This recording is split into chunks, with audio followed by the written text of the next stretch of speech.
नमस्कार दोस्तों, मैं शिवा श्रीवास्तव एक बार फिर आपके साथ हाजिर हूँ आपकी अपनी कक्षा लोडेस्टार अकेडमी में। पार्ट 1 के बाद पार्ट 2 आज हम बनाने जा रहे हैं और पार्ट 2 में हम उसके आगे का देखेंगे। पार्ट 1 में हमारा जो है टॉपिक से रिलेटेड दो चीजें रह गई थी। एक इकाई का अंक निकालना सीखना था हमें,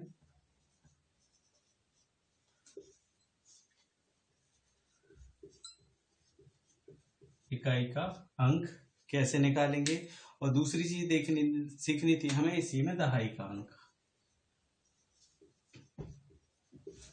दहाई का अंक। इन दोनों के निकालने के अलावा हमें आज देखना है कि संख्याएं कितने प्रकार की होती हैं। तो तीसरी चीज हमें देखनी है संख्याएं, कि संख्याएं कितने प्रकार की होती हैं और कौन कौन सी होती हैं। सबसे पहले हम बात करें इकाई के अंक के, तो यहाँ से क्वेश्चन जो है दहाई के अंक का क्वेश्चन ज्यादा नहीं बनता है। क्वेश्चन मोस्टली आते हैं इकाई के अंक को लेके। इकाई का अंक कैसे निकालते हैं, फाइंड करते हैं हम, देखते हैं इकाई के अंक को। इकाई का अंक निकाले, जैसे कि आपको क्वेश्चन आया, एग्जाम्पल ले लेते हैं अपन। कोई भी क्वेश्चन हुआ, इससे दो टाइप के क्वेश्चन बनते हैं। पहले तो ये ध्यान रखना है, पहला होगा आपका गुणात्मक और दूसरा क्वेश्चन बनेगा इसमें घातात्मक। गुणात्मक मतलब मल्टीप्लिकेशन फॉर्म में और घातात्मक मतलब पावर के फॉर्म में, स्क्वायर फॉर्म में। यहाँ पे पावर कोई भी होगी। फर्स्ट क्वेश्चन देखते हैं अपन गुणात्मक। जैसे कि उन्होंने क्वेश्चन दिया 98726 मल्टीप्लाई 56876 मल्टीप्लाई 32659। इसमें उन्होंने पूछा इकाई का अंक क्या होगा। तो हमें पूरे का गुना करने की जरूरत नहीं है, सिर्फ इकाई का देखना है। यहाँ पे 9 से 6 का गुना किया, 9 6 54। ठीक है, अब इस इकाई वाले में इस इकाई का गुना करना है, 6 चौके 24। आंसर इकाई का अंक क्या आ गया, 4। तो इतना पूरा करने की जरूरत नहीं है, हमें सिर्फ इकाई के गुना करके हम डायरेक्ट निकाल सकते हैं। या फिर आप 54 का 6 में गुना करते तो भी आपका आंसर लास्ट में इकाई का अंक 4 ही आता। ठीक है, कोई भी एक और एग्जाम्पल अपन ले लेते हैं।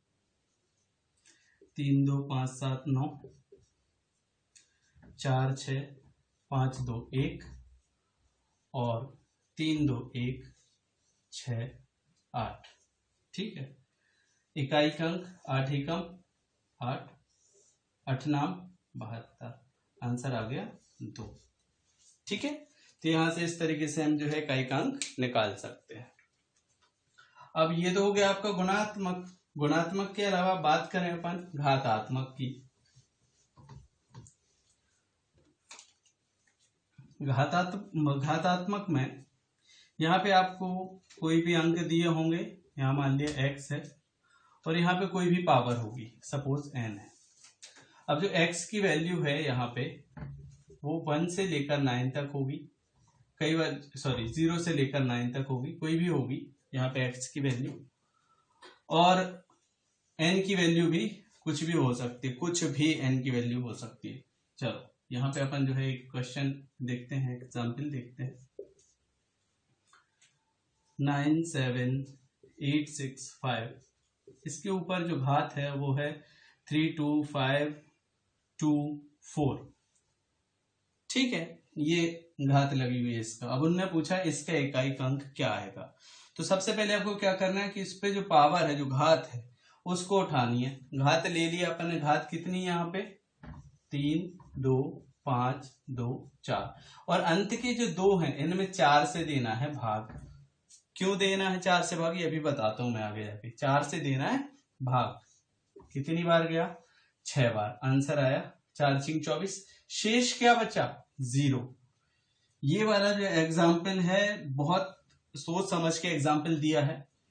शेष आया 0। हमें क्या करना है कि लास्ट वाला अंक उठा के यहाँ पे और इसके ऊपर वो घात लगानी है। आ गया 0। तो क्या हम इकाई का अंक 0 लिखेंगे, नहीं। इकाई का अंक यहाँ पे ऑड नंबर है ना। ऑड नंबर जब भी आए, देखो दो चीजें याद रखनी, इवन नंबर आए तो 6 लिखना है, ऑड नंबर आए तो 1 लिखना है। तो इसीलिए 0 ना लिख के हम इकाई का अंक क्या लिखेंगे, 1। क्यों आ रहे हैं ये चीजें आपके दिमाग में, क्वेश्चन आ रहे होंगे कि सर ऐसा क्यों। बताता हूं। पहले एक और एग्जाम्पल देख लेते हैं अपन सिंपल सा, ताकि आपका इकाई अंक जो है इस तरीके से समझ में आ जाए। 897251, ठीक है। इस पे अपन ने घात लगा दी 59632 ये लगा दी घात। अब इस पे उन्होंने पूछा इकाई का अंक, तो फिर वही करना है, लास्ट वाला उठाना है। तो लास्ट में क्या है, 2 अंक 21, भाग देना है 4 से, 4 पंचे 20, शेष बचा 1। तो जो शेष बचता है लास्ट वाले अंक पे उसकी घात लगाना है, एक तो इकाई का अंक 1 आ गया, ठीक है। एक और एग्जाम्पल लेते हैं यहीं पे अपन,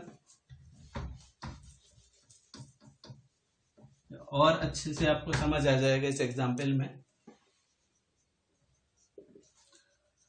56297, इसके ऊपर घात चढ़ी है 38763 की, ठीक है। ये जो है इस पे घात लगी हुई है। अब अपन को क्या करना है, लास्ट का ये उठाना और इसमें 4 से देना है भाग। तो अपन ने 4 से दिया, 4 एकम 4, 2 और 4 पंचे 20, शेष बचे 3। शेष कितने बचे, 3। लास्ट वाला अंक उठाया 7, इसके ऊपर कितने की घात, शेष की घात। 7 सतैया 49 और 49 सत्ते यहां से अपन निकाल लेंगे, तो 5 7 35 में से 7 चले गए, तो आपका आंसर आ जाएगा 343, ठीक है। आपका आंसर आ गया 343। यहां से आपसे पूछा है सिर्फ इकाई का अंक, तो आंसर आ जाएगा 3। ये आपका इकाई का अंक, ठीक है। इस तरीके से जो है हम इकाई का अंक घातात्मक तरीके से निकाल सकते हैं। अब ये 3 प्रकार के एग्जाम्पल दिए मैंने कि जब 1 आता है तो किस तरीके से, ये और ये सेम है, बस डिजिट का फर्क है। ये वाला जो है कई बार बच्चों को समझ नहीं आता कि सर 0 आ गया हमारा, शेष में कुछ नहीं आया है ना, शेष में कुछ नहीं आया तो हमने 0 लगा दिया, 0 आया शेष तो 0 लगाया तो आंसर 0 ही आएगा। 5 के ऊपर 0 की घात लगाई तो 0। लेकिन ऐसी कंडीशन में 1 क्यों लिखा, क्योंकि 5 था। यहीं पे अगर सम संख्या होती तो 6 लिखते, क्यों, चलो देखते हैं। इस आपके क्यों का आंसर अपन यहां से देखते हैं। तो आपको यहाँ पे आपके 3 क्वेश्चन दिमाग में चल रहे होंगे। पहला क्वेश्चन के 4 से ही भाग क्यों देते हैं। दूसरा क्वेश्चन चल रहा होगा कि जो सम अंक आने पे अगर 0 आ जाए तो 6 क्यों लिखते हैं, विषम अंक आने पे 1 क्यों लिखते हैं। चलिए देखते हैं। तो पहले क्वेश्चन का आंसर मैंने यहां पे लिखा 2 एकम 2, 2 की घात 2, 2 दूनी 4, दूनी 8, दूनी 16, ठीक है। और इसके बाद मैंने लिखा 2 के ऊपर 5 की घात 16, दूनी 32। यहाँ पे देखिए इकाई अंक रिपीट हो गया, हुआ। फिर लिखा 2 के ऊपर 6 की घात, तो ये आपका आ जाएगा 32 दूनी 64। फिर इकाई का अंक रिपीट हुआ, फिर 2 के ऊपर 7 की घात 64 दूनी 128, इकाई का अंक अगेन रिपीट। फिर 2 के ऊपर 8 की घात 256, हाँ, तो ये आ गया इकाई का अंक। फिर तो यहाँ पे आपको एक चीज दिख रही होगी कि हर चौथे के बाद फिर इकाई की, यहाँ पे आप जैसे 2 टू द पावर 9 करेंगे 9 की घात, तो आंसर आ जाएगा 512। फिर इकाई का अंक रिपीट हो गया। 2 के ऊपर 10 की घात, आंसर आ जाएगा आपका 1024। फिर इकाई का अंक, और ऐसे ही आप निकालते जाएंगे, ये आ जाएगा 2048। फिर इकाई का अंक जो आपका रिपीट हो गया। 2 के ऊपर 12 की घात, तो ये हो जाएगा आपका 4096। मतलब हर एक 4 पद बाद इकाई का अंक रिपीट हो रहा है। हर 4 पद बाद इकाई का अंक क्या हो रहा है, रिपीट हो रहा है। देखिए 1 2 3 4 6, फिर 1 2 3 4 6, हर चौथे के बाद 1 2 कब रिपीट होगा, 1 2 3 चौथे पे।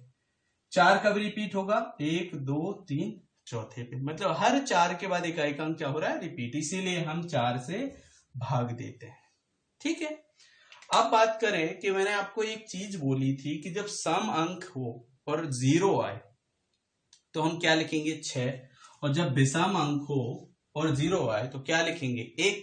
क्यों बोला था, देखो यहाँ पे कब के बाद रिपीट हो रहा है, 4 के बाद, तो लास्ट में क्या हो रहा है, ये चौथा पावर जब हमने लगाई तो इकाई का अंक मिल रहा है 6। इसके बाद फिर अगेन 2 4 8 6, फिर अगेन 2 4 8 6, मतलब अंत कहाँ हो रहा है 6 पे। तो जब 0 आए तो हमें क्या लिखना है इकाई में 6।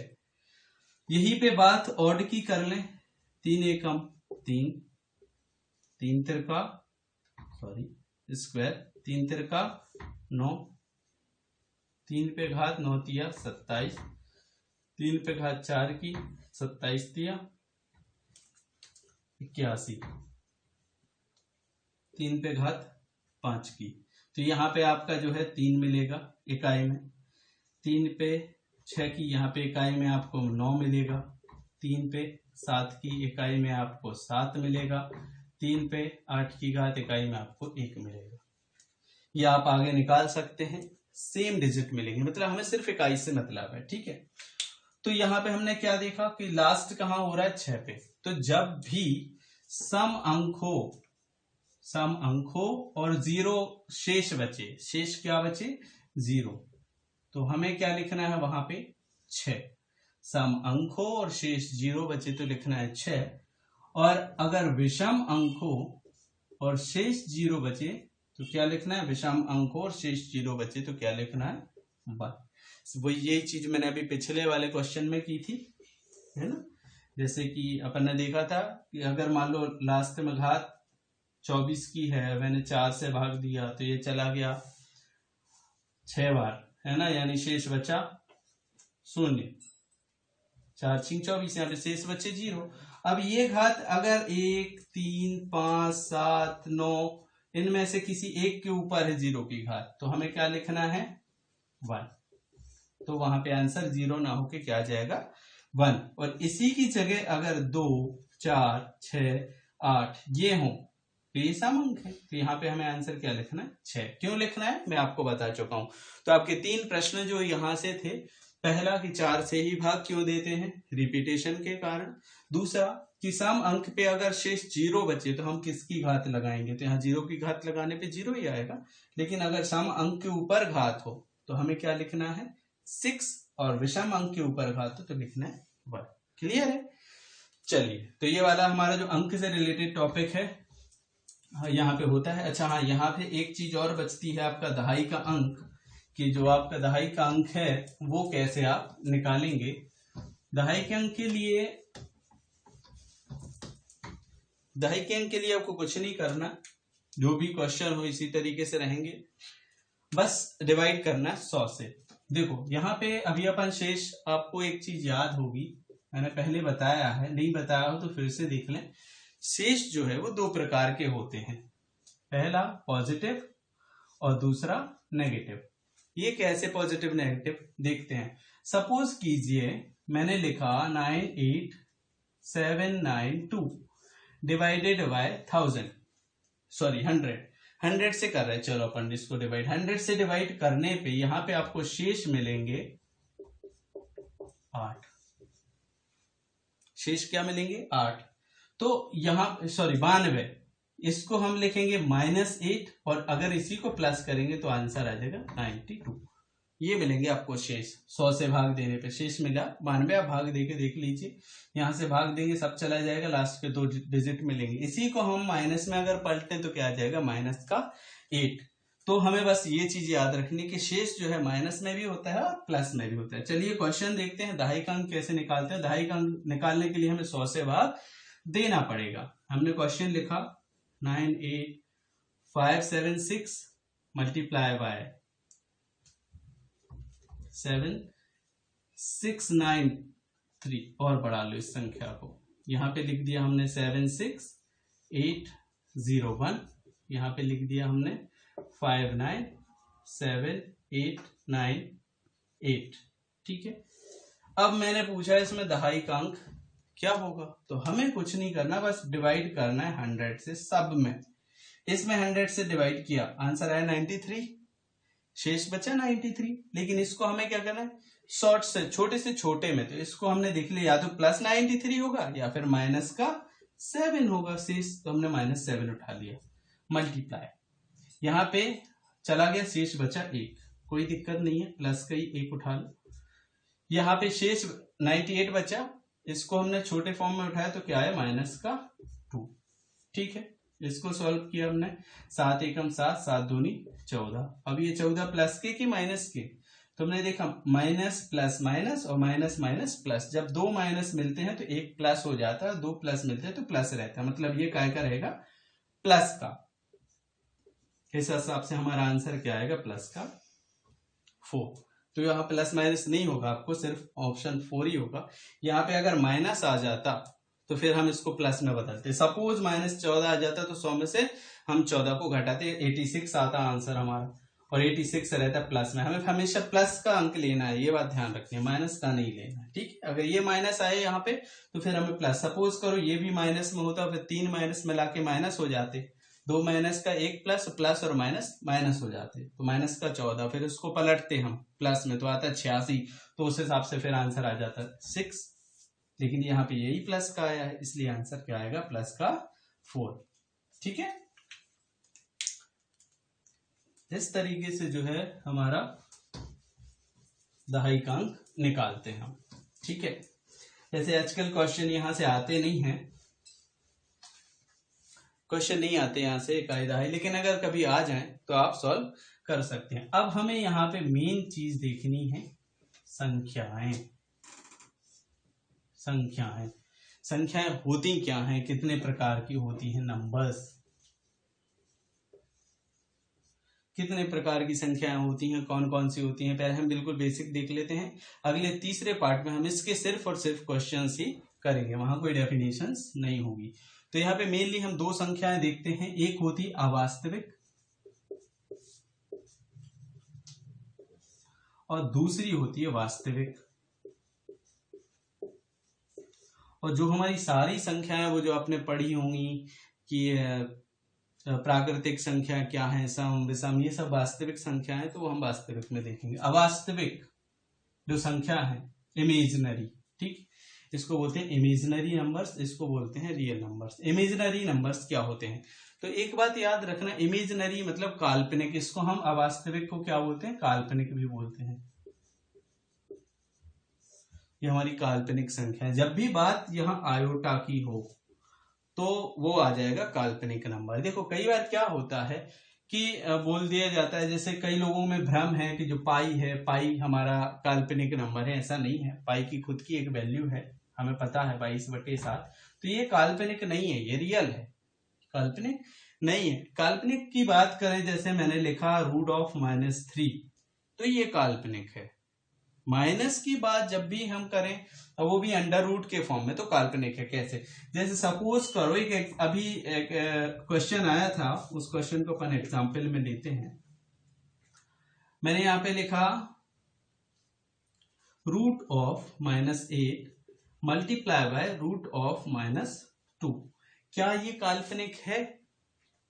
बिल्कुल है। कैसे, चलिए देखते हैं। अच्छा, काल्पनिक देखने के पहले हमें एक चीज याद रखनी है कि आयोटा स्क्वायर की वैल्यू होती है -1 और अकेले आयोटा की वैल्यू होती है √−1। ये होता है काल्पनिक इमेजिनरी।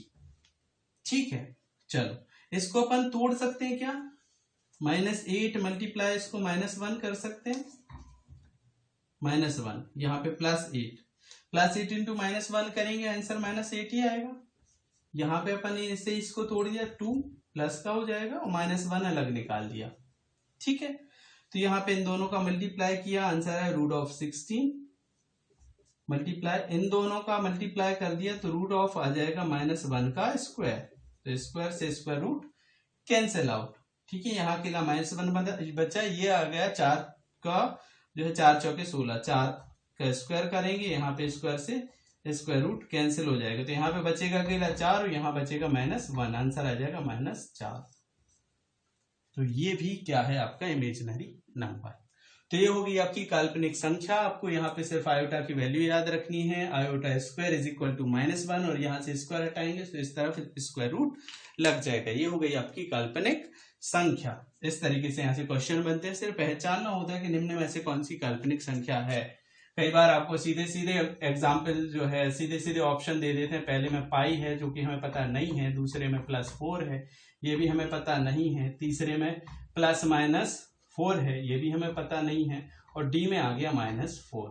तो यहाँ पे हमें सीधे दिख रहा है कि ये जो प्लस है ये तो इमेजिनरी हो ही नहीं सकते, तो यहाँ से सीधा आंसर लगा दिया -4। या फिर यहाँ पे ऐसे आपको a+i b इस फॉर्म में भी आपको जो है आंसर मिल सकते हैं, ऑप्शन मिल सकते हैं। तो ये हमें आयोटा जैसे ही हमने देखा तो हमने दिखा दिया ये काल्पनिक या अवास्तविक संख्या है। ठीक है, तो ये हो गया हमारा अवास्तविक संख्या। अब बात करें हम वास्तविक की, तो जो अवास्तविक नहीं है वो वास्तविक है ना। जो अवास्तविक नहीं है वो वास्तविक है। वास्तविक के अंदर बहुत सारी संख्याएं आती हैं, चलिए उनको देखते हैं। तो हम यहाँ पे स्टार्ट करते हैं प्राकृत संख्याओं से।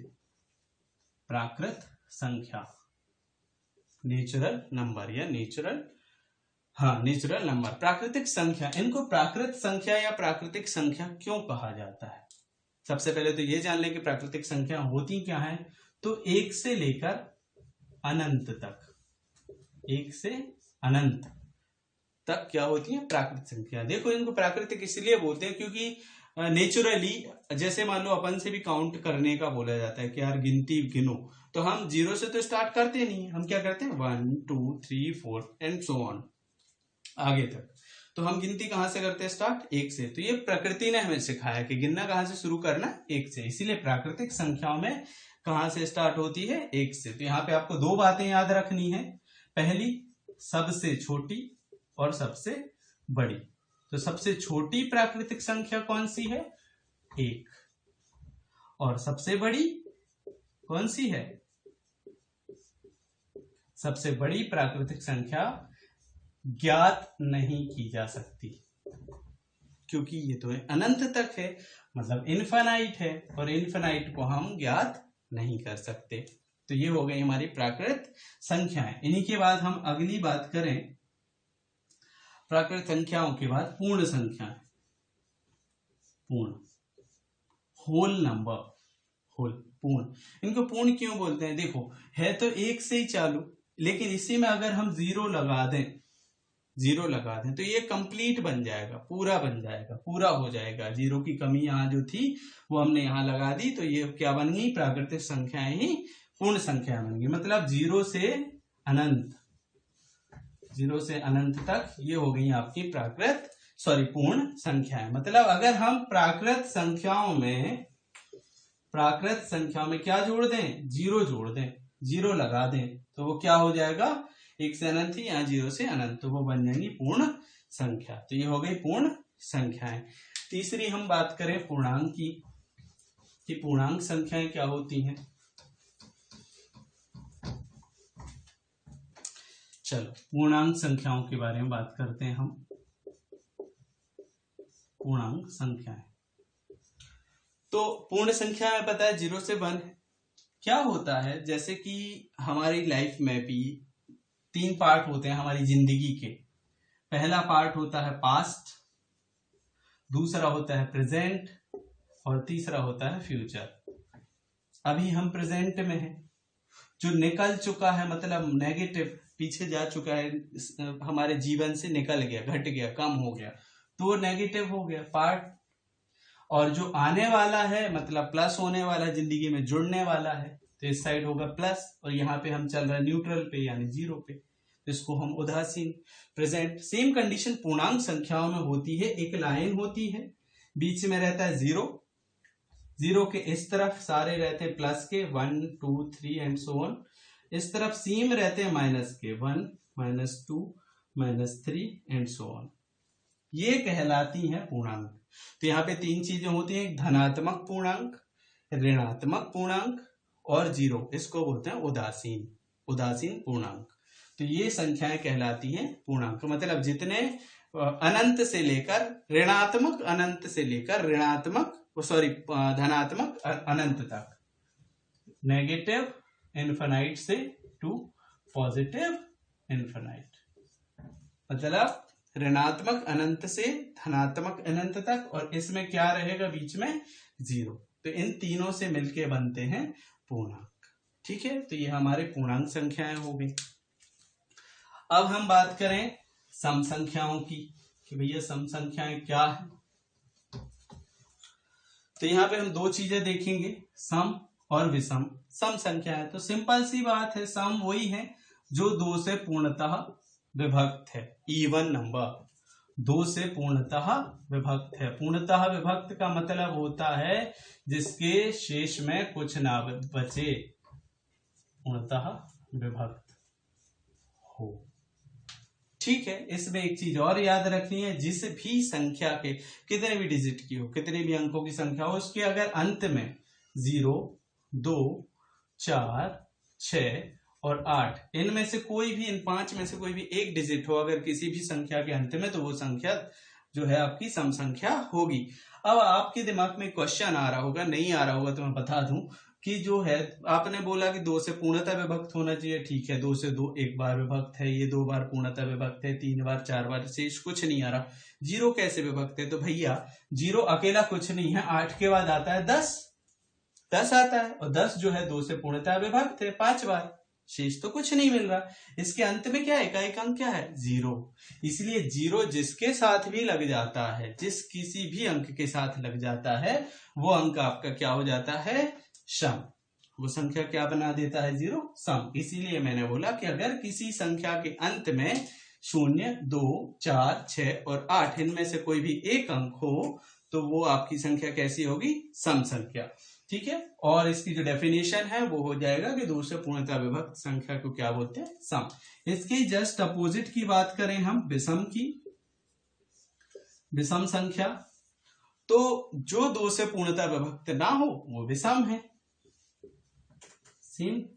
2 से पूर्णतः विभक्त ना हो वो क्या है, सम, जो 2 से पूर्णतः विभक्त ना हो। इसके और एक चीज और, इन प्रकार विषम जो संख्याएं होती हैं उनके अंत में आता है 1, 3, 5, 7, 9।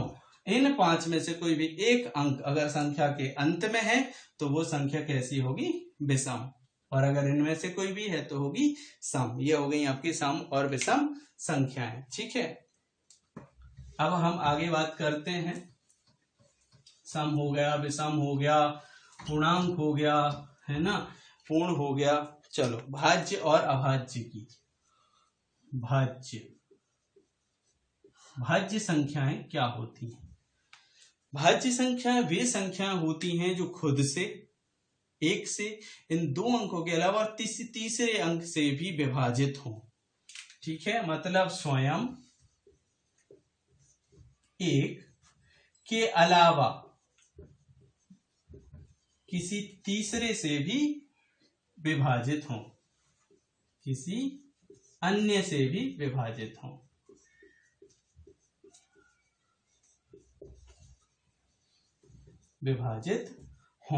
तो वो संख्याएं क्या होती हैं आपकी, भाज्य संख्या। ठीक है, जैसे कि मैंने बोला 4, तो 4 देखना, 4 से 4 भाज्य है, हाँ है। 1 से 4 भाज्य है, हाँ है। और 4 2 से भी भाज्य है, मतलब इन 2 के अलावा 2 से भी भाज्य, तो 4 को क्या बोलेंगे, भाज्य संख्या। यहाँ पे अपन बात कर लें 2 की, तो 2 सिर्फ खुद से भाज्य है और 1 से भाज्य, किसी और से भाज्य नहीं है, तो ये हो जाएगा आपका अभाज्य। अभी अपन देखते हैं, तो ये हो गया आपका भाज्य नंबर, भाज्य संख्या।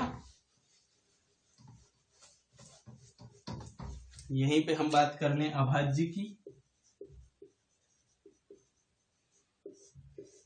अभाज्य मतलब जो भाज्य ना हो। भाज्य कौन होता है, स्वयं एक और इसके अलावा अगर किसी से भाज्य नहीं है तो वो संख्या होगी अभाज्य। अभाज्य संख्या देखते हैं क्या होता है अभाज्य में, जैसे कि जो खुद से, जैसे मैंने यहां पे बोला 7, तो या तो ये 7 से ही भाज्य होगा।